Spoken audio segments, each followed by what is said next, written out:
Salam, hər vaxtınız xeyir olsun. Prime TV-nin əziz izləyiciləri, Qırmızı Masada hər birinizi xoş gördük. Bugün avqust ayının 5-i 2025-ci ildir. Studiyada moderator mənəm Aygün Muradxanlı və öncədən anons etdiyimiz kimi, əziz seyircilər, iki hörmətli qonağımızla Azərbaycan, region, dünya gündəminin əsas mövzularını müzakirə edəcəyik. Təbii ki, Azərbaycan mərkəzli danışacağıq.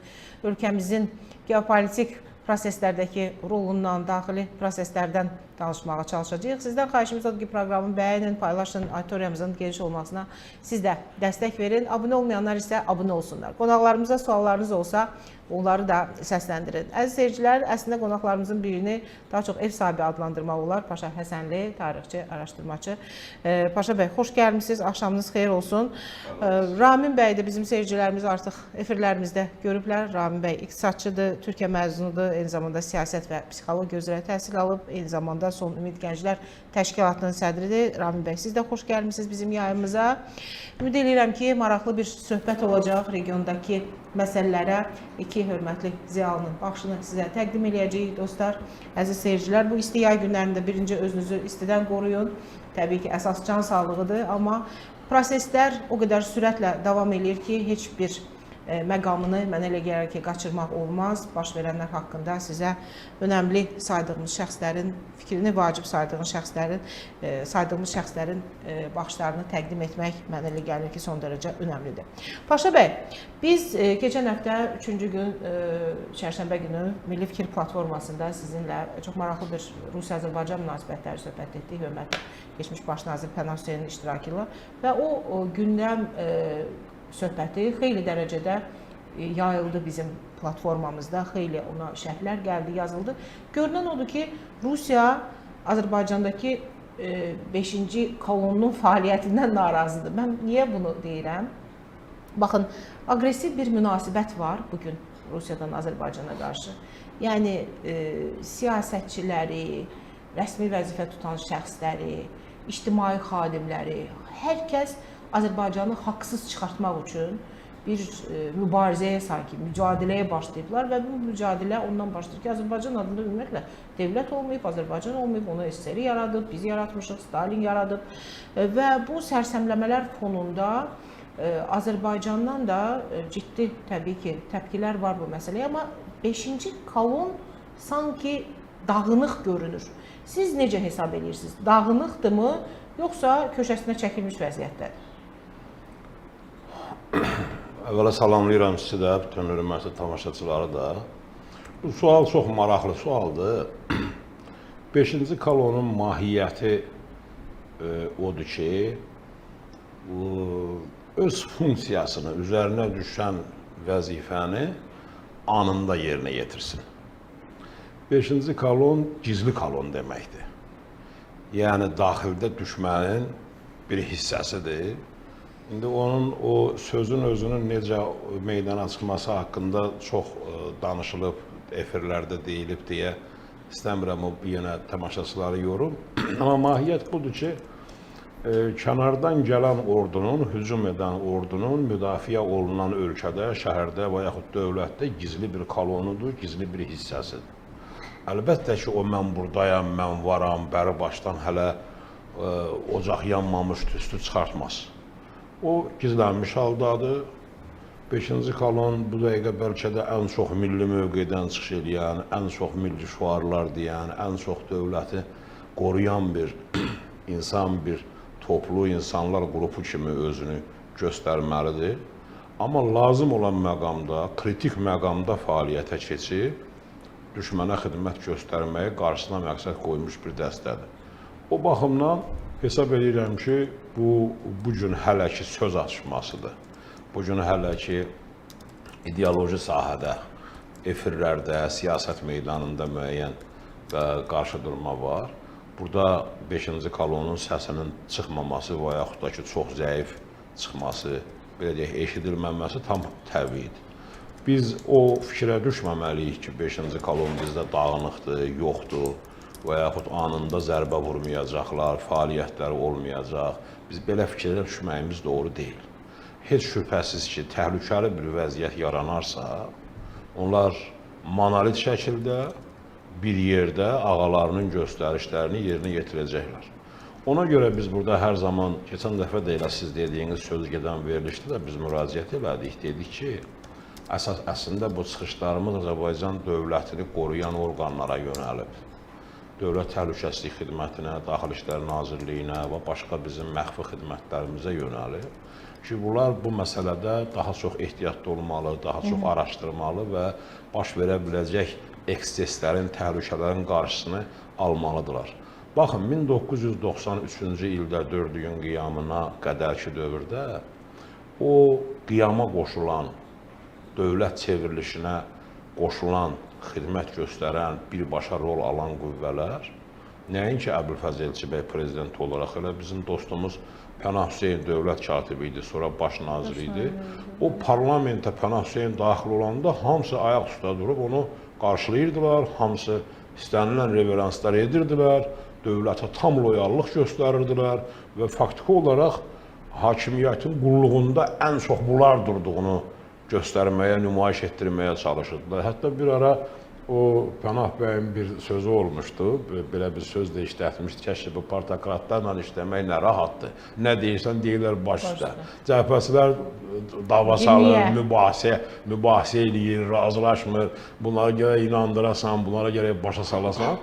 Amma bunlar deyir baş üstə, nə deyirik, yerinə yetirirlər.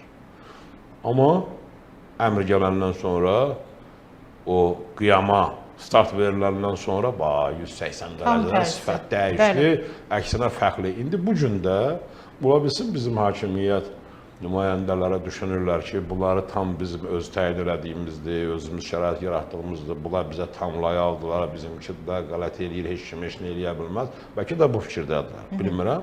Amma xəbərdar eləmək istəyirəm ki, fövqəladə vəziyyət şəraitində düşmən real hücuma keçəcəksə, kimin hansı mövqedə duracağına burada zəmanət vermək mümkün deyil. Yəni, ola bilər ki, hakimiyyətin gözləmədiyi adamlar tamamilə fərqli mövqelərdə çıxış eləsinlər, həlledici məqamda.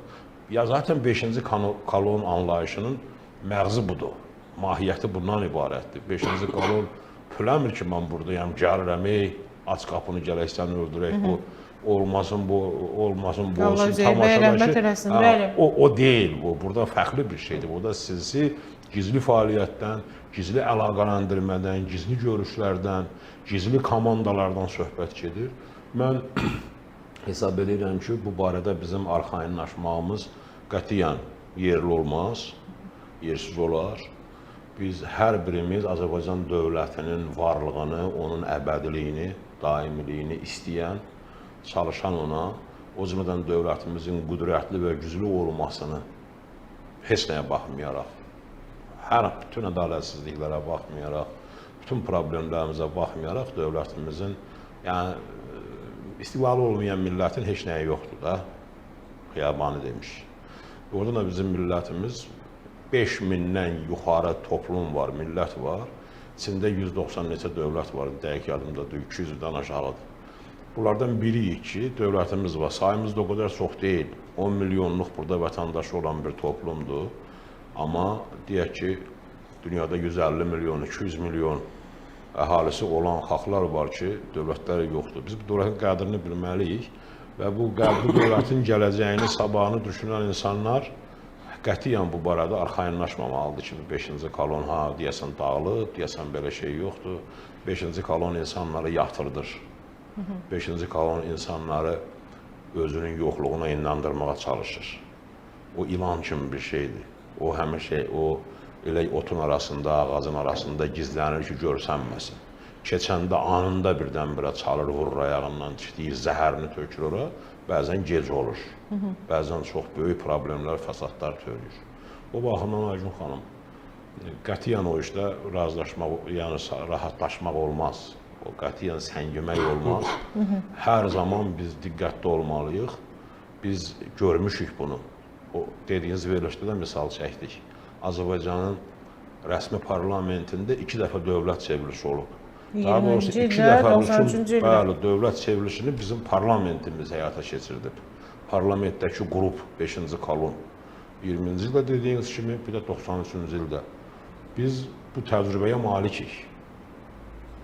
Biz bilirik, başımıza bu işlər gəlib. Tək bizdə də deyil, başqa ölkələrdə də var. postsovet məkanında Ermənistanda adicə Karin Dəmirçyanın vaxtında Heydər Əliyev Dəmirçyan xüsusi münasibətləri var idi bilirsiniz, Bəli. Sovet dövründən hətta. Orada terror baş verdi. Aralarında dostluq vardı, müəyyən münasibət olmuşdu Sovet dövründə. Hər ikisi biri Ermənistanın, biri Azərbaycanın biri katib olanda. Burada müəyyən danışıqlar da hardasa yaxınlaşmaya doğru gedirdi və təhlükə görsəndi ki, ola bilsin ki, imperiyanın planlarının əleyhinə Azərbaycan deyək ki, Şevardnadze ilə Heydər Əliyev yaxınlaşdığı kimi Karin Dəmirçyan da bu üçlüyə qoşula bilər və köhnə kadrlardır, cəmiyyəti daha yaxşı tanıyırlar, cəmiyyətin içində çox adamları var, bəlkə üçlükdə bir yerdə müəyyən təhlükə kəsb eləyə bilərlər. Parlamentin gedişatında parlamentin sədri də, müavinləri də, bir neçə deputat da 5-6 nəfəri girib öldürdülər məsələn. Bu da parlamentdə baş tutdu. Bu məsələlərdə Azərbaycan dövlətinin diqqətinə bir də çatdırmaq istəyirəm ki, bu işdə biraz ehtiyatlı olmaq lazımdır. Təşəkkür edirik. Əziz dostlar, əziz seyircilər, efirə yeni qoşulanların hər birini bir daha salamlayıram və xahiş edirəm ki, proqramı bəyənin. Hər bir bəyənmə bilirsiniz ki, proqramın daha 11 seyirciyə getməsini təmin edir. Bu dəstəyinizi lütfən bizdən əsirgəməyin. Bizim hörmətli qonaqların çıxışını daha geniş auditoriya izləyə bilsin, dinləyə bilsin. Rahmi bəy, sizin müşahidələriniz nədir? Rusiya birdən-birə Azərbaycana qarşı bu aqressiv tona niyə keçdi sizin fikrinizcə? Ümumiyyətlə, regionda Rusiyanın sıxışdırılması prosesi gedir, məlum məsələdir. İndi siyasi proseslər nə dərəcədə uzanacaq, onu zaman göstərəcək. Ümumiyyətlə, Qafqazdan sıxışdırıb çıxılma baxımından Ermənistan məlum məsələdir ki, Rusiyanın forpostu idi. Hazırda Ermənistan qərbə doğru meyl edir, Paşinyan hakimiyyəti və qərb strategiyasını seçib, xəttini seçib özü üçün. Və Rusiya Ukraynada baş verən savaşda kifayət qədər güc itirib, belə deyək, can itiribdir və əvvəlki kimi hegemonluğu qalmayıbdır. Qafqazı da itirmək istəmir təbii ki. Rusiya başa düşür ki, Ukraynaya başı qarışıb və Qafqaz nəzarətindən çıxıb. Paşa bəy çox düzgün qeyd elədi. 5-ci kolon bugün məhz insanlar arasında, cəmiyyət arasında belə bir fikir yaranıb ki, 5-ci kolon dedikdə Rusiya nəzərdə tutulur. Yəni 5-ci kolona müxtəlif dövlətlərin xüsusi xidmət orqanlarına xidmət edən şəxslər daxildir. Tək Rusiyaya deyil. İran da var burada, Ermənistan da var, qərb dövlətləri də var. Yəni Azərbaycanda dövlətin ayaqda durması üçün xüsusi xidmət orqanları xüsusi şəkildə, təlimli şəkildə hər zaman diqqətli olmalıdırlar. Bu dövr həssas dönəmdir. Və Rusiyanın aqressiyası təbii ki, hələ ki zəifdir. İndi 3 gün ərzində qığılcım baş verdi, Azərbaycanlılara qarşı addımlar atıldı vəhşicəsinə. Amma birdən-birə susqunluq və durğunluq yarandı. Bu o demək deyil ki, Rusiya geri çəkildi. Rusiyanın təbii ki, indi pərdə arxasında müəyyən planları olacaq. Təbii ki, təxribatları yaradacaq. Paşa bəy qeyd etdiyi kimi 2 dəfə dövlət çevrilişinə cəhd olundu parlamentimizdə, Azərbaycan tarixində, müasir tariximizdə. Bu problem və proses yenidən ola bilər. Azərbaycan iqtidarına qarşı Rusiyanın hansı oyunlar oynayacağı məlum deyil.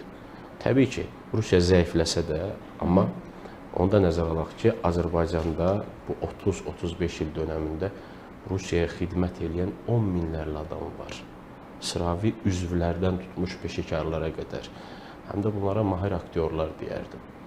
Hərəkət olaraq araşdırmalarımız 3-4 il ərzində müəyyən qənaətə gəlmiş və faktlar var əlimizdəki. Həm Azərbaycan parlamentində, həm Azərbaycanda yüksək postlarda müəyyən şəxslər var ki, onlar bugün də vətənpərvər insanlardan daha çox vətənpərvərdirlər. Dövlətçi insanlardan daha çox dövlətçidirlər və çox gözəl mahircəsinə kamuflaj olurlar, maskalanırlar və onları ayırt etmək çox çətindir. Təbii ki, kim boyundalar ki, Rusiya xüsusi xidmət orqanlarına əməkdaşlıq edir onlarla və yaxud dövlət dumasına, administrasiyaya məlumatlar ötürür.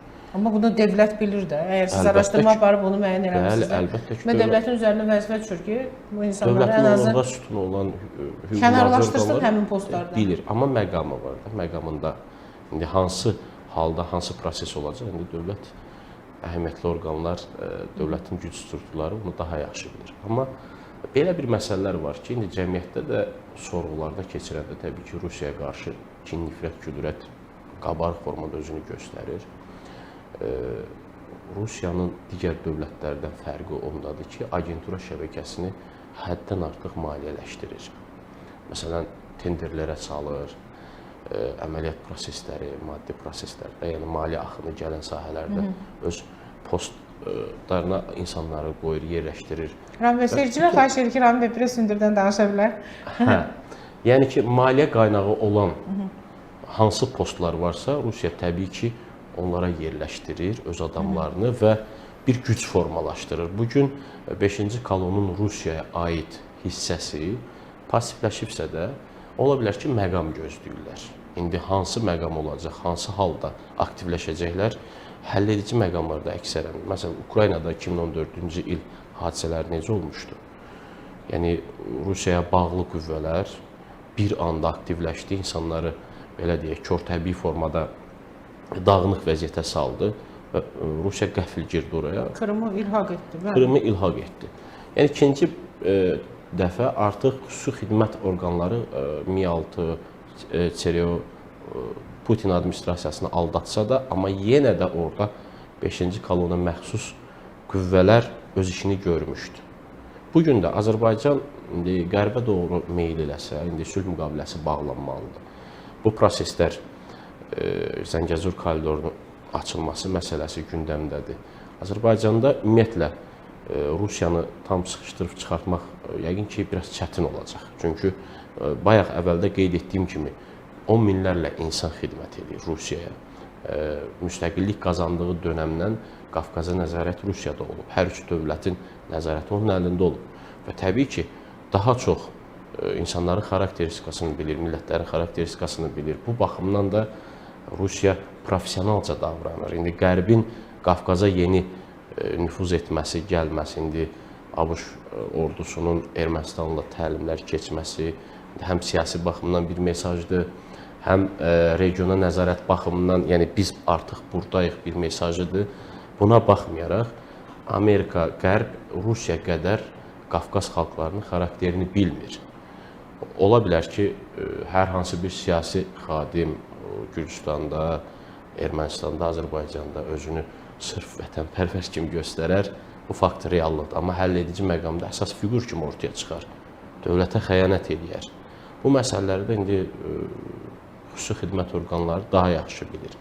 Yəni bir təşkilat olaraq, siyasi təşkilat olaraq araşdırmalarımızdan müəyyən qənaətə gəlmişik ki, ilk öncə Rusiyaya qarşı biz vuruşmaq üçün, tək hərbi sahədə yox, yəni siyasi sahədə vuruşmaq üçün onların daxildəki maliyyə qaynaqlarını kəsmək lazımdır, qollarını kəsmək lazımdır ki, məsələn, administrasiyaya gedib hopa bilərlər, digər güc strukturlarında kimləri var, bunlar tam araşdırılmalıdır dövlət tərəfindən, xüsusi xidmət orqanları tərəfindən və anında hərəkətə keçirilib həm bu tərəfdən, həm də cəmiyyətdəki fikir ayrılığı yaradan propagandaların qarşısını almaq üçün bugün informasiya müharibəsi dönəmidir, kiber təhlükəsizlik dönəmidir. Yəni, bu baxımdan da Rusiyanın gücü az deyil. Azərbaycanda o ara sıra məlumatlar sosial platformalarda çıxır ki, kartlardan müəyyən məbləğlər götürülüb, kiber cinayət halları baş verib. Mən düşünmürəm ki, fərdi şəxslər bunu edir. Bunlar Rusiya xüsusi xidmət orqanlarına bağlı, İran xüsusi xidmət orqanlarına bağlı şəxslərdir ki, bunu mən ehtimal edirəm. Amma məntiqlə fikirləşəndə də düz gəlir ki, həqiqətən Azərbaycandakı bu boşluğa müdaxilə edib, hətta insanların cibinə də girirlər. Təşəkkür edirəm Rami bəy. Paşa bəy, Rami bəy maraqlı bir məqama toxundu, Zəngəzurdan danışdı. Rusiyanı bugün qıcıqlandıran daha çox onsuz Zəngəzur yolunun açılmasıdır. Yəni, Ağ evdə bilirsiniz, Prezident İlham Əliyevlə Paşinyanın bir görüşü gözlənilir. Yəqin ki, hər bir şəxs, bəli, Trumpla görüşəcəklər, Prezident Trumpla. Eyni zamanda Amerika-Azərbaycan münasibətlərində fərqli bir artıq müstəvi yaranır və Rami bəy dedi ki, Rusiya Azərbaycanı daha yaxşı tanıyır, Qərb o qədər də yaxşı tanımır. Bu fikirlə mənə gəlir ki, bu fikrə istəyirəm birinci sizin münasibətinizi öyrənək. Rusiya buranı necə yaxşı tanıyır ki, sonda buradan çıxdı? Yəni yaxşı tanıyırmı ki, burada qala bilmədi? Yaxşı tanısaydı burada qalmazdımı? Qala bilməzdimi?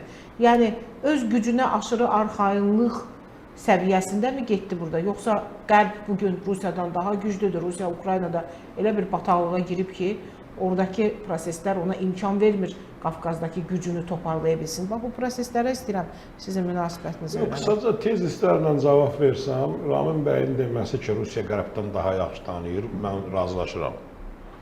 Və bu təbiidir. 200 ildir buradadır. Təbiidir, belə olmalıdır, 200 ildir buradadır və o 5-ci kolon dediyimiz, o fikirlə də razıyam ki, 5-ci kolon təkcə Rusiyaya bağlı olan qüvvələr deyil, həm İrana, həm Qərbə, başqa dövlətlərə, yəni Azərbaycan dövlətindən başqa istənilən bir dövlətin sifarişini yerinə yetirən o dövlət və bunu gizli şəkildə eləyən təbii ki, gizli, mütəşəkkil şəkildə eləyən istənilən bir qüvvə 5-ci kolondur.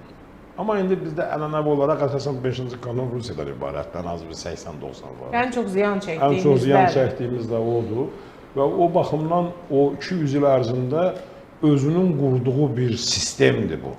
Hətta 92-ci ildə Əbülfəz Elçibəy hakimiyyətində fərqli bir sistemin qurulmasına, fərqli münasibətlərin yaranmasına cəhd olundu ki, alınmadı. 93 çevrilişindən sonra qayıtdı yenə də əvvəlki sistem, yəni Rus kadrları doldu hakimiyyətə və bu günə qədər də onlar o hakimiyyətin müxtəlif strukturlarında qalmaqdadılar. Və əlaqələr kəsilməyib, əlaqələr pozulmayıb. Əgər siz baxsaz, baxın, görərsiniz ki, Rusiya işğal dövründən üzübəri, hətta ayrı-ayrı nəsilləri belə nəsilliklə daim hakimiyyətdə saxlayır. Bəli. Müxtəlif yerlərdə.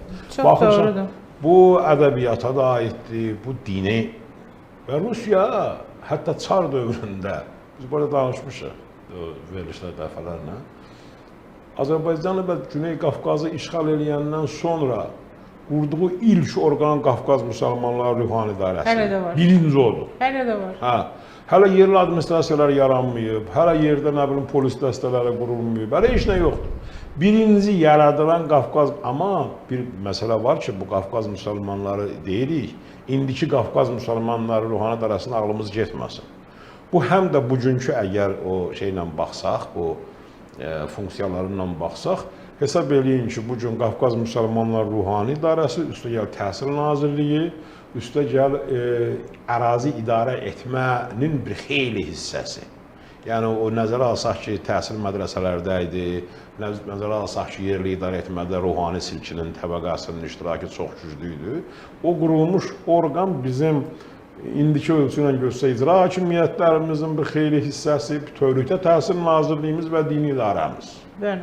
O dövrdən tam şəkildə Rusiyanın nəzarətinə keçdi. Üstəlik, təbii ki, qurulan hüquq mühafizə orqanları, güc strukturları, bu Rusların Qızıl Ordusunun, Qırmızı Ordusunda yaranmış, Rusların birbaşa özünün yaratdığı milis dəstələri, Rusların özünün, deyək ki, düzdüyü, qoşduğu partiya elitası, ondan əvvəl də yenə də indi biz biraz Cümhuriyyət dövrünün obrazı var təsəvvürlərimizdə. Biz Azərbaycanda o bəy, xan nəslindən olan insanları xeyli dərəcədə bəzən ideallaşdırırıq ki, bunlar fərqli idi, sonra proletarlar gəldi, onları qırdı. Onlar çox elə Rusiyanın adamı idi. Amma böyük əksəriyyəti elə Rusiyanın xidmətində duran, onun generalları, polkovnikləri, poruçikləri və ümumiyyətlə Azərbaycanda ilk böyük, iri xəyanətin təməlini, fundamentini Azərbaycanın məhz o feodal elitası, xanlıqlar qoydu da bunu. Biz indi bəzən səhv olaraq dövlətçiliyimizin bir formatı kimi qiymətləndiririk.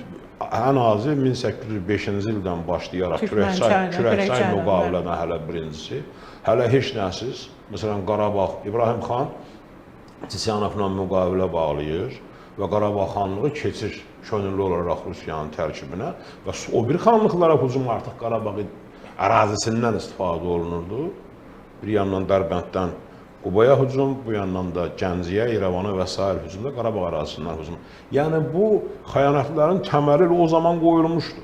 Və onlar hamısı da o xanların əksəriyyətinin övladları, nəsilləri, ətrafındakilərin nəsilləri konkret Rus idarəçiliyində, Rus ordusunda, Rus sistemində işləməyə, çalışmağa başladılar və nəsilliklə davam elədilər.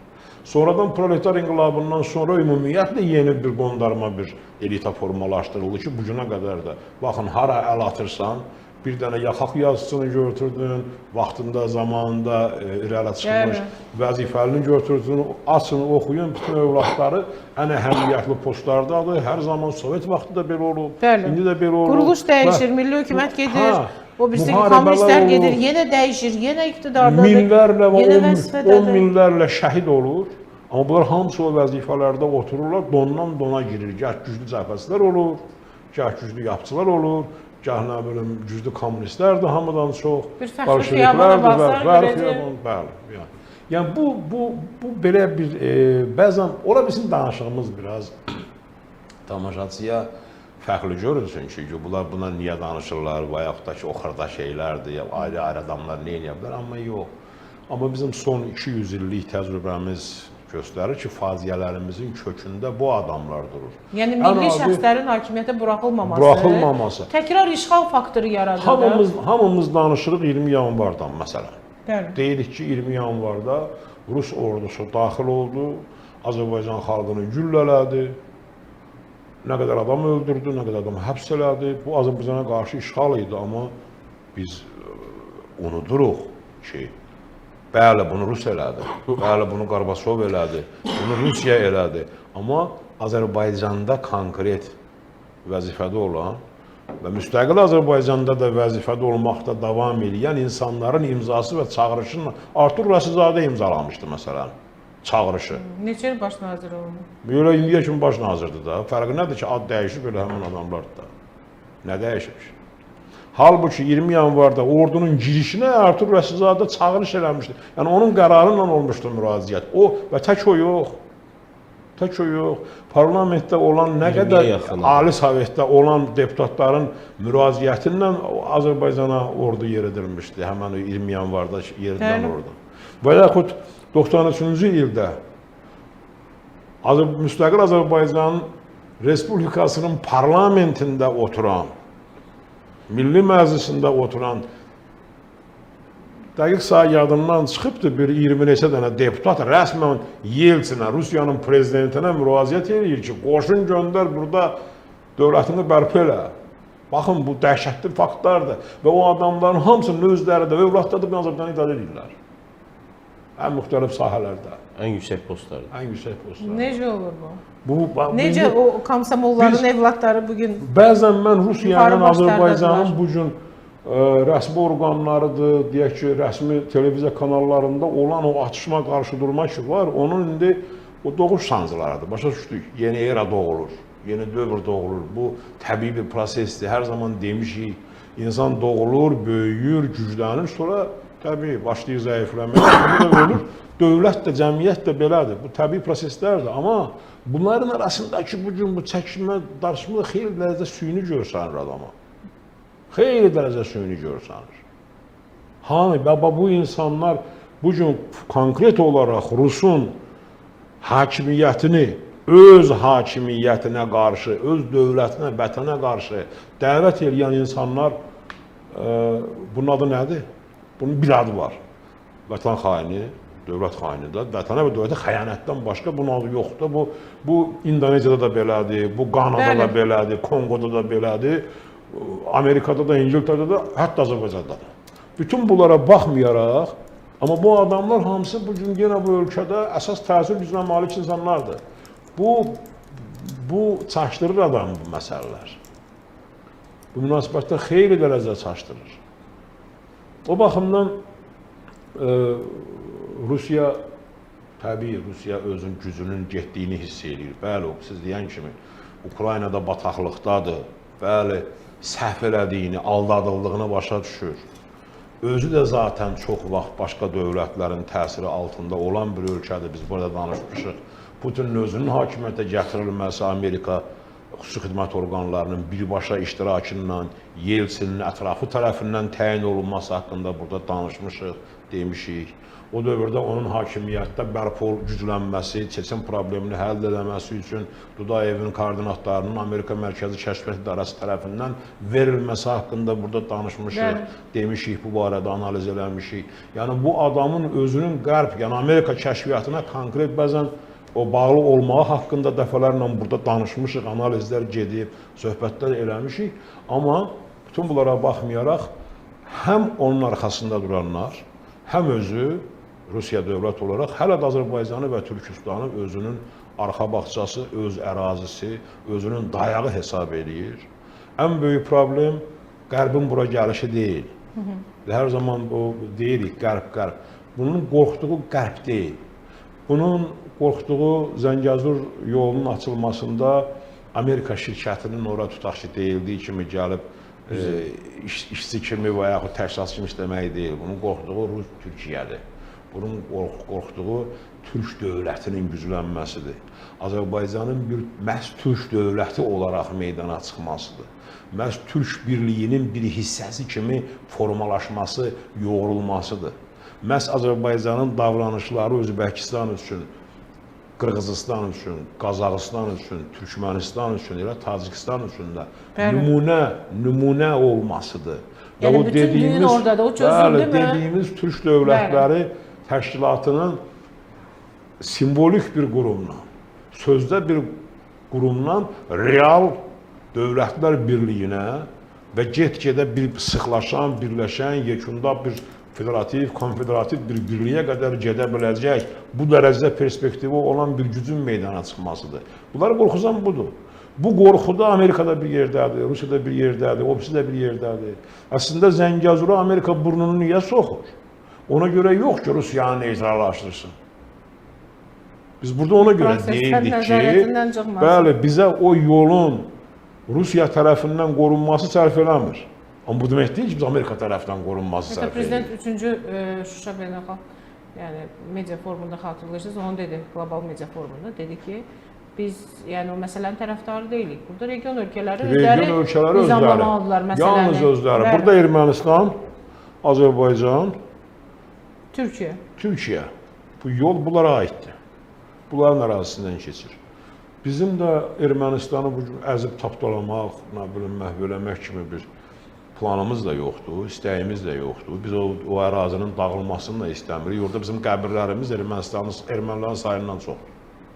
Bizdə mi görə göydən bombalar yağsın? Bizim qəbirlərimizin sayı erməni əhalisindən çoxdur da.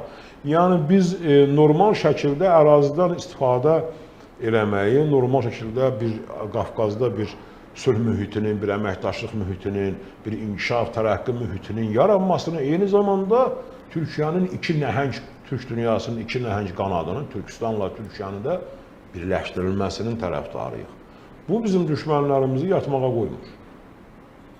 Gah oradan Rusiya deyirlər, gel sən bunu belə, gah buradan İrana, Fransadan ya Rusiyadan əmr gəlir ki, qoşunu tök ora, gir Zəngəzura, Sepah orada giz bəyanatlar. Görün nə hala gəlibdir, ən önəmli bir hadisələr baş verir bugün. İranda biz burada sizlə verilişdə dəfələrlə deyirdik ki, Məsud Pezeşkiyanın hakimiyyətə gəlişi, yəni Türk və Azərbaycan təfəkkürünün bu yedicə şəkildə, Molla simasında olsun, hər hansı simada olur olsun, hakimiyyətə gəlişi İranın mahiyyətini dəyişdirəcək deyirdik. Bugün İranın prezidenti deyir ki, İranla Azərbaycan arasında olan münasibətlərin gərginləşməsində günah bizdədir. Bizim yolumuz səhv olub. Yahudi o yandan gəlib burada müttəfiqlik qura bilib, biz qohum qardaş oluruq, əksinə düşmən olmuşuq. Bunu biz eləmişik və dalınca deyir ki, Zəngəzur yolunun açılması məsələsi bizim üçün bir nömrəli məsələ deyil. Və Sepahın generalları, dini rəhbərin ətrafı part-apart bu yandan düşüblər üstünə, tənqid edirlər ki, bəs bu nə danışır? İran dövlətinin təməl prinsiplərinin əleyhinə çıxış edir. Baxın, doğrudan da təməl prinsiplərinin əleyhinə çıxış edir. Doğrudan da mahiyyətini dəyişdirir. Çünki cəmiyyət dəyişir, çünki İran dəyişir, başqa cürdür. Bax, bu şeylər qorxuzur, Qərbi də qorxuzur, Rusiya da qorxuzur. Trump indi oradan gah Ukrayna ilə bağlı mesajlar verir, gah Putinə 40 gün verir, 50 gün verir, gah 10 gün verir. Heç kimdə faktiki olaraq adamın danışığı, rəftarı, baxırsan ki, bayaq arada Ramin bəylə söhbət edirdik yolda, bu Trumpın davranışından söhbət düşdü. Yaxşı bir söz dedi bana. Dedi, beləsini bizdə toylarda mikrofona buraxmazlar. Amerika kimi bir dövlətin başına gəlib keçib. Və bu gün indi nə eləmək istəyir? Bu gün deyir, yaxşı, mən Ermənistanla Azərbaycan arasında sülh yaratma işində özümü bir göstərim ki, görsün daxili auditoriya, mən köhnə bir münaqişəni, Azərbaycan köhnə münaqişəni, sülhü yaradıb 20-ci ildə artıq. 23-də sentyabr ayında da qutardı müharibəni. Müharibə qutarıb. Müharibə yoxdur. Artıq sülh var. Bu indi bu və ya digər şəkildə kağıza düşəcək. Əlbəttə Azərbaycanın maraqları kontekstində biz hər zaman demişik ki, biz tələsik sülhün tərəfdarı deyilik. Biz sülh bağlayırıqsa biz daimi öz təhlükəsizliyimizi təmin etməliyik. Ermənistan ərazisindən üçüncü qüvvələr bizə qarşı istifadə eləməməlidir və s. Bu müzakirə olacaqdır, amma bu gün göstərir özünü Trump ki, güya burada nəsə bir rol oynayır. O yandan da Putinlə əlaqəlidirlər, o yandan da məsələni vəziyyəti gərginləşdirir. Bu yandan da 5-ci kolon baş qaldıranda Rusiyanın və Qərbin, Amerikanın 5-ci kolonu birlikdə Azərbaycan dövlətinə qarşı gələcəklər. O baxımdan düz deyir Ramin bəy, biz təkcə Rusiyanın yox, həm də Qərbin, Amerikanın 5-ci kolonunu da hesablamalıyıq. Fərq etmir. Fövqəladə vəziyyətdə hər ikisi gələcək üstümüzə. FETÖ-nün rolu az deyildir Rusiyadan. Yəni bu məsələlər biraz çox araşdırılmalı, müzakirə olunmalı məsələlərdir. Amma qlobal nə Zəngəzur, nə filan bütövlükdə Qafqazın, regionun, Türkistanın müstəqil bir güc kimi meydana çıxması hamının baş ağrısıdır. Dərd budur. Zəngəzur yolu deyil. Təşəkkür edirəm. Nazilə xanım yazır ki, salamlayıram bütün seyircilərini. Deyir ki, mənə elə gəlir ki, İranın dediklərinə o qədər də etibar etmək olmaz. Vaxtınız olanda İran kanallarına nəzər yetirin. Nazilə xanım, məsələ burasındadır ki, İran kanallarının ciddi bir hissəsi Sepahın uzun illərdir nəzarətindədir və hələ də o nəzarət davam edir. Amma Pezeşkiyanın fərqli bir formatda ortaya çıxması da bir faktdır. Bunu da gərək nəzərə alaq. Bizim dediyimiz hətta o deyil. Daxildə faktiki olaraq Pezeşkiyana qarşı o çıxışlara işarə verdik biz. Pezeşkiyan özü həmin o telekanalların bir nömrəli tənqid obyektidir, hədəfindədir.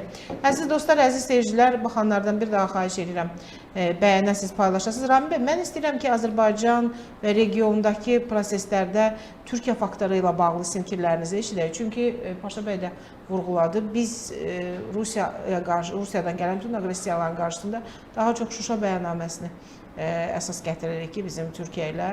Yəni Şuşa bəyannaməmiz var və Pakistanın, Azərbaycan, Türkiyə üçlü bir təhlükəsizlik konfigurasiyası var. Bu konfigurasiya bizə Rusiya təhdidindən qoruyur deyə fikirlər var. Qorumuyur, qoruya bilməz, qorumaq gücündə deyil. Rusiya daha güclüdür iddialar var. Siz hansını daha real hesab edirsiniz?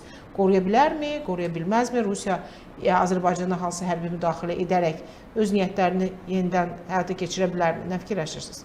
Ümumiyyətlə, Rusiya Azərbaycana hərbi müdaxilə edə bilməz. Xüsusilə də 2020-ci il savaşından sonra Azərbaycan artan xətt üzrə inkişaf elədi. Hərb sənayesini daha çox İsrail və Türkiyə silahları ilə modernləşdirdi.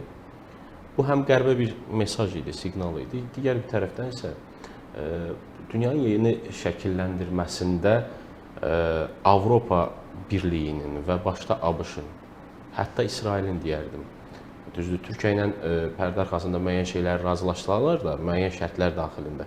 Amma üzdə hələ ki, bir-birinə belə deyək, nifrət bəsləyirlər. Bu da Fələstin məsələsinə görədir və s. Ümumiyyətlə, Qərb və ABŞ qeyd etdiyim kimi, Böyük Britaniyanın, bunu bir neçə dəfə efirlərdə də qeyd eləmişəm ki, ümumiyyətlə, Anadoludan Qafqaza qədər, hətta İranın şimal hissəsinə qədər bütün siyasi proseslərə Böyük Britaniya rəhbərlik edib. Yəni, onun masasından senarilər, tezislər çıxıb. Və İkinci Dünya Savaşında da necə ki, Böyük Britaniya Sovet respublikalarına dəstək oldu, SSR-yə dəstək oldu və ABŞ-ın yardımla, hərbi yardımların nəticəsində Almaniya qalib gəldilər. Baxmayaraq ki, bugün Ruslar onu inkar edirlər və hər şeyi biz eləmişik deyirlər. Və eyni senari və Böyük Britaniyada görür ki, Rusiya artıq o deyil, Qafqazın yükünü çəkə bilməz və verdiklərini geri alır. Və Rusiyanı da bu gün əvəzləyəcək kimdir regionda? Türkiyədir. İran ola bilməz. Çünki İran dini ideologiya üzərindən addım ataraq, belə deyək, çirkin niyyətlərini həyata keçirməyə cəhd edir. Amma Türkiyə isə məqsədi Avropa Birliyinə daxil olmaqdır.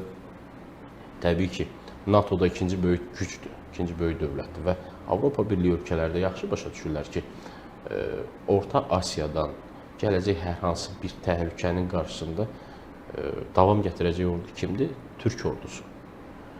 Və fikir verirsinizsə də, Qafqazda son illər sanki Türkiyənin nəzarətində Azərbaycan vasitəçilik missiyasını üzərinə götürüb. Və bugün İsrailin, Suriyanın hökumət nümayəndələri, nümayəndə heyətləri gəlir Azərbaycanda görüşürlər. Bu da bir mesajdır. Artıq Azərbaycan aktiv siyasi rejimə keçib və Türkiyənin yanındadır. Türkiyə ilə siyasi arenada bir addım atırlar. Və Avropada, ABŞ-da demək olar ki, müsbət rəy verib ki, Türkiyə artıq bu regionda regional həm güc olsa, həm də dünyəvi gücə çevrilir. Məlum məsələdir. Hərbiləşmiş dövlət olur və hərb sənayesi 70-80% bugün öz-özünü təmin edir. Və bu nöqteyi nəzərdən Türkiyənin burada aktivləşməsinə dünya göz yumur. Çünki bugünkü sistemə tam uyğun gəlir. Və nəzərə alaq ki, Orta Asiyada güclənən dövlətlər var ki, biri Çindir. Gələcəkdə həm iqtisadi baxımdan, həm digər texnoloji baxımdan ABŞ 2030-35-ci illər ərəfəsində keçə bilər. Və ABŞ-ın həqiqətən bugün əsas məqsədi Çini neytrallaşdırmaqdır. Çünki Rusiyanı Ukraynada bataqlığa çəkdi və gördülər ki, Rusiya kağız üzərində dünyanın ikinci super gücüdür və dövlətidir, həm hərbi sahəsində, həm siyasətdə. Və anladılar ki, Çin də əsas təhlükə. Rusiya bugün Qafqazda Türkiyə üçün narahat olur, uğraşır belə deyək, amma ABŞ Çinlə uğraşmağa fikirləşir. Hədəfləri arasındakı fərqlərə nəzərə salsaq, yəni bugün hegemon siyasət yürütmək asan deyil və ABŞ da dünya lideri olmaq istəyir və təşkütlü dünyanı idarə etmək istəyirsə də, təbii ki, Çinin inkişaf etməsinin qarşısını bu və ya digər səbəbdən almalıdır. Zəngəzur koridorunun açılması Pezeşkiyanın Paşa bəy qeyd etdiyi kimi çıxışında dedi ki, bir nömrəli məsələ deyil, problem deyil bizim üçün. Amma Rusiya üçün bugün problemdir. Və Rusiya Qafqazdan tam sıxışdırıldığı üçün Rusiya həm 5-ci kolonları vasitəsilə, həm belə deyək, hər hansı təxribatların nəticəsində ola bilər ki, necə ki, Ermənistanda kilsə əməliyyatı baş verdi, Paşinyanı devirə bilmədilər. Ona bənzər bir addım Azərbaycanda da baş verə bilər. Bir nüansa diqqət yetirim. Dünyada gedən siyasi proseslərin Azərbaycanın xeyrinə olmasını nə zaman dərk etdim? Papa Fransis xəstəxanadan çıxdı, belə bir söz işlətdi ki, sizə bir şad xəbərim var. Daha bir şad xəbərim var ki, nəhayət Ermənistanla Azərbaycan arasında sülh müqaviləsinin şərtləri razılaşdırılıb. İnanıram ki, sülh müqaviləsi bağlanacaq. Dünyanın 60 dövlətinin mətbu orqanında bu dərc olundu, nəşrə getdi və müsbət qarşılandı. Digər bir məsələni qeyd edək. İndiyə qədər Azərbaycan Rusiya ilə bir rəqib dövlət kimi eyni müstəvidə adı çəkilmişdimi? Dünya mətbuatında qeyd edilmişdimi? Hər hansı beynəlxalq təşkilat Azərbaycanı Rusiyaya rəqib kimi göstərmişdimi? Xeyr, amma bunu BMT elədi, bəyanat yaydı. Rusiya ilə Azərbaycan arasında baş verən gərginlik fonunda. Bu da bir siyasi mesajdır və Rusiya da anlayır, başa düşür ki, artıq Azərbaycan da əgər həqiqətən bu gərginlik süni deyil, təbii formadadırsa da, onu da qeyd edeyim. Doğrudan da bu gərginlik varsa Azərbaycan Rusiya iqtidarı arasında dünyanın Rusiyaya nifrətdən dolayı Azərbaycanın yanında olacağını əminəm. Çünki Ukrayna savaşında Rusiyanın dostları belə Rusiyaya qarşı yüz çevirdi. Və müttəfiq dövlətlər, necə ki, kiçik NATO yaratmaq istəyirdi Putin, o belə baş tutmadı. BRICS-i yaratmaq istəyirdi, o belə baş tutmadı. Mane oldu hər şeyə. İqtisadi baxımdan tək siyasi baxımdan deyil, Rusiya iqtisadi baxımdan da çöküb. Araşdırmalar da göstərir ki, Rusiyanın Ukrayna savaşında belə deyək, gün ərzində 36 saat, 24-36 saat ərzində 10 milyarda yaxın xərci çıxır. Və boşalan anbarları doldurmaq üçün nə etməlidir? Çatışmazlıqları nə ilə doldurmalıdır? Ya Sovetin köhnə texnologiyasından, texnikalarından, ya da ki, kənardan Şimali Koreya kimi dövlətlərdən modernizə edilmiş silahlarla əvəz. Amma bugün dünya ilə ayaqlaşmır. Rusiyanın indi əlində olan müasir, modern, az qisim silahları var. Bu o demək deyil ki, Rusiya onunla nə isə eləyə bilər və Azərbaycana təcavüz eləyə bilər. Və digər bir nüansı da diqqətə yetirmək istəyirəm ki, ola bilər ki, Rusiyaya bağlı olan 5-ci kolon nümayəndələri passivliyini göstərər, pərdə arxasında Sepaha bağlı, İran hökumətinə bağlı, Pezeşkiyan hökumətini demirəm, Sepaha bağlı qüvvələr aktivləşər. Din üzərindən Azərbaycana hücumlara keçərlər. Azərbaycanda hər hansı təxribatlar yarana bilər, terror hadisəsinə cəhd eləyərlər. İndi Azərbaycan dövlətinin xüsusi xidmət orqanları bu məsələdə ayaq sayıq dayanır. Hüquq mühafizə orqanları işin öz qaydasını da görür. Amma ekstremal vəziyyətlər yarana bilər. Bugün Rusiya nə desəz eləyər. Və Azərbaycan faktiki olaraq, əgər həqiqətən sona qədər bu prinsipial mövqeyində dayanacaqsa, odan tərəf olacaq. İndi avqustun 8-i Vaşinqtonda görüşəcəklər və Trumpın dəvəti ilə. Trump sadəcə orada Amerikanın vəhşi siyasi sistemini dünyaya nümayiş elətdirmək üçün qabarıq formada qoyulub oraya. Təbii qoyulmuş bir rəhbərdir. Əslində Amerika siyasi, ABŞ-ın siyasi sistemi baş verən proseslər fonunda dünyaya bir tərəfdən də özünü bəyan elədi ki, mənim siyasi baxışım dünyaya budur, Rusiyanın baxışı budur. Hər kəs öz əlinə oynayır, artıq ikili standart olmayacaq, balanslı siyasət olmayacaq, konkret şəkildə hər kəs öz mövqeyini ortaya qoymalıdır. Amma Trump dediyini elə də faktiki olaraq Trump deyirdi, savaşları dayandıracağam. Putin savaşı davam etdirmək istəyir. Trump da sülh sazişi imzalatdırmaq istəyir. Yəni belə qeyd edeyim ki, Trump ən yeni açıqlamasında qeyd edib ki, iki nüvə sualtı gəmisini Rusiya sahillərinə yönəldibdir.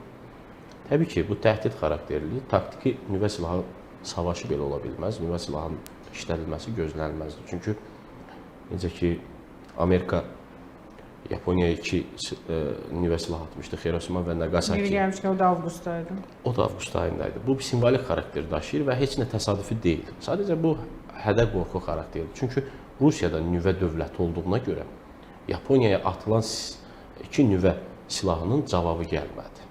Çünki Yaponiyada nüvə silahı yox idi. Ona görə ABŞ arxayın idi ki, Yaponiya atsa cavab gəlməyəcək. O vaxt SSR-də də Bəli, heç hətta kimdə yox. 56-cı ildə Tək SSR-də 56-cı ildə nüvə silahı ortaya çıxıbdı. Yəni Yaponiya ata bilməyəcəyini arxayın idi, cavab verə bilməyəcəyini arxayın idi ABŞ. Amma bu gün Rusiya atarsa, Trump administrasiyası bilir ki, Rusiyaya atılsa nüvə silahı, təbii ki, Alyaska istiqamətindən Rusiyanın da sualtı gəmiləri hazır vəziyyətdə dayanır. Onun da belə deyək, koordinatları, məxfi məlumatları 5-6 adam, yəni önəmli adam səviyyəsində bilinir ya bilinmir. Heç kim bilmir, məxfi formada. Və bu nüvə hədəsi sadəcə Rusiyanı köşəyə sıxışdırıb razılaşdırmaq məqsədi güdür.